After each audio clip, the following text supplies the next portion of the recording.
नमस्कार। Welcome to true think, जहां कहानियां नहीं, जिंदगी के सफर सुनाए जाते हैं। सपने वो नहीं जो हम सोते हुए देखते हैं, सपने वो हैं जो हमें सोने ही नहीं देते। ये शब्द एक ऐसे इंसान के हैं जिसने सिर्फ मिसाइलें नहीं बनाई, बल्कि करोड़ों दिलों में उम्मीदें रोपी। ये कहानी है एक ऐसे लड़के की जो तमिलनाडु के छोटे से शहर रामेश्वरम में एक गरीब मछुआरे के घर पैदा हुआ। नाम था अवुल पकीर जैनुलाब्दीन अब्दुल कलाम। सुबह सुबह उठकर अखबार बांटना, कंधे पर झोला लटकाए नंगे पांव सड़कों पर दौड़ना और फिर स्कूल जाकर क्लासरूम के कोने में सबसे पीछे बैठकर पढ़ना। लेकिन उसकी आंखों में कुछ था जो बाकियों से अलग था। हर रात छत पर लेटकर वो आसमान की ओर देखता, तारों से सवाल करता और खुद से कहता, एक दिन मैं भी उड़ूंगा। पर उड़ने के लिए सिर्फ पंख नहीं चाहिए होते, हौसला चाहिए होता है। और वो हौसला अब्दुल कलाम के पास था।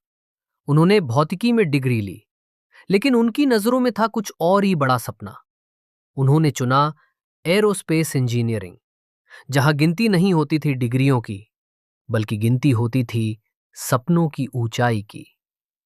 करियर की शुरुआत हुई इसरो से, एक ऐसा संस्थान जो भारत के अंतरिक्ष सपनों का पहला कदम था।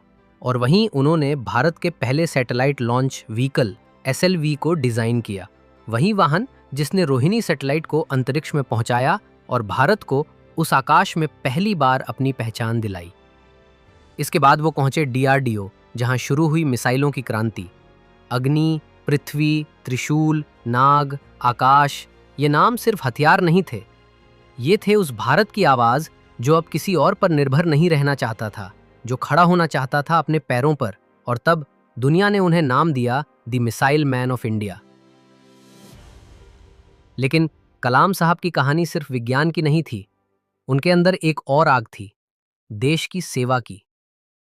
2002 में उन्होंने देश का सबसे ऊंचा संवैधानिक पद संभाला, भारत के 11वें राष्ट्रपति बने। पर देखिए विडंबना, राष्ट्रपति भवन में बैठा वो इंसान अब भी बच्चों से मिलना नहीं छोड़ता। वो कहते थे, teaching is my first love. उन्होंने कभी सवालों से मुंह नहीं मोड़ा, बल्कि बच्चों के सपनों को अपना बना लिया। हर भाषण में, हर मुलाकात में वो यही कहते, dream, dream big and work hard for it. 27 जुलाई 2015, वो दिन जब भारत ने एक सितारा खो दिया। IIM शिलोंग में लेक्चर देते हुए मंच पर ही गिर पड़े। एक इंसान जो आखिरी सांस तक पढ़ा रहा था, सीख रहा था और सिखा रहा था, वही मंच पर एक सपना हमेशा के लिए सो गया। लेकिन डॉक्टर कलाम सिर्फ शरीर से गए हैं। उनके शब्द, उनके विचार, उनका साहस आज भी जिंदा है, हर उस युवा में जो एक बेहतर भारत देखना चाहता है। ये कहानी Kalam the missile man of India सिर्फ एक बायोपिक नहीं होगी। ये होगी एक यात्रा जहां एक मछुआरे का बेटा राष्ट्रपति बन जाता है और हमें सिखा जाता है, अगर तुम ईमानदारी से प्रयास करते हो तो पूरा ब्रह्मांड तुम्हारी मदद करता है। डॉक्टर कलाम, आप चले गए हैं, लेकिन आपके जैसे लोग कभी मरते नहीं। आप हर सपने में जिंदा है, हर छात्र की आंखों में, हर वैज्ञानिक की सोच में और हर भारतीय के दिल में। अगर इस कहानी ने आपको प्रेरित किया तो इसे लाइक करें, कमेंट में लिखें, India is proud of you doctor Kalam, और ट्रू थिंक को सब्सक्राइब करना मत भूलिएगा, क्योंकि यहाँ हम सिर्फ कहानियां नहीं सुनाते, सच की स्याही से इतिहास लिखते हैं। Thank you.